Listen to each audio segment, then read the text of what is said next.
Активный ледоход в Башкортостане начнется, когда по ночам установится плюсовая температура. В ходе авиамониторинга по рекам республики выявили, что в некоторых местах на поверхности льда уже есть вода. Обстановка под постоянным контролем. Особое внимание уделяют населенным пунктам, которые расположены близко к водоемам. За подготовкой к паводку наблюдала Полина Затолокина. С приходом весны Леонид Бургард традиционно вытаскивает из гаража припасенную на случай паводка лодку. Мужчина живет в микрорайоне Кооперативная Поляна по соседству с сестрой.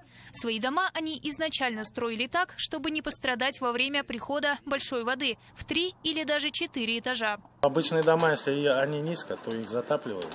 И потом там такая слякоть после этой воды очень тяжело убирается и сырость долго держится. А у вас дома что? А у меня дома все нормально, вода не доходит, сырости нет, дышим свежим воздухом. Микрорайон расположен в опасной зоне между реками Белая и Дема. Поэтому готовность его жителей к паводку ежегодно проверяют в ходе рейда сотрудники управления гражданской защиты. Особое внимание уделяют многодетным семьям и маломобильным гражданам. Населению объясняют алгоритм действий в случае прихода большой воды и напоминают о существовании противопаводкового штаба. Мы принимаем звонки от населения, принимаем, где кто-то звонит, что подтапливает, где-то кого-то вывести уже подтопило.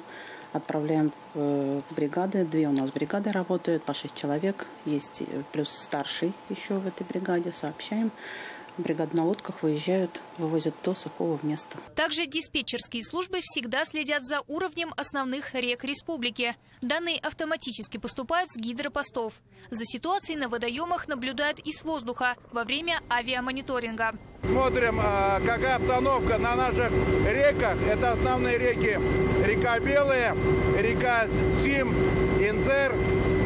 Буквально мы сейчас пролетаем над Архангельским районом, населенный пункт Удунларова, где вчера мы уже проводили взрывные работы. Также в зоне риска Мелеузовский, Куюргазинский и Кугарчинский районы из-за близости к Юмагузинскому водохранилищу. Сотрудники гидроузла вместе с главами муниципалитетов отработали сценарий по нарушению работы водосбросных сооружений из-за мусора и льда.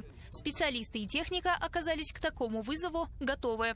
Вот это стало у нас хорошей традицией. Каждый год перед половодьем отрабатывать всякие сценарии при случае возникновения чрезвычайной ситуации, как будет действовать персонал нашего управления, как сработают наши диспетчера диспетчерской службы и как передаваться будет информация из ДДС вот этих районов, которые расположены ниже Юмагузинского водохранилища.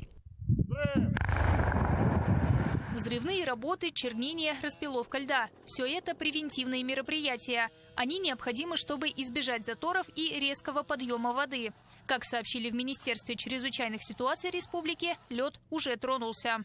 По краям, где вытекают родники, там уже начинается появляться вода, где-то по поверхности льда идет вода. То есть движение начинается, но еще пока не так страшно. Ожидаем, когда потепление уже будет, когда уже и ночью будет плюс, тогда начнутся движения на реках. Пойдет обильное потепление, пойдет обильная вода, и тогда мы уже ожидаем паводок. По прогнозам, уровень рек будет выше средних многолетних значений, а значит, в некоторых населенных пунктах подтопления все-таки будут. Особые опасения вызывают места, где не очищены водоотводные трубы. Ход выполнения этих работ проконтролируют отдельно. Время на исправление ситуации у руководителей таких участков еще есть. Полина Затолокина, Роберт Давлетбердин, Виктор Миренков. Итоги недели.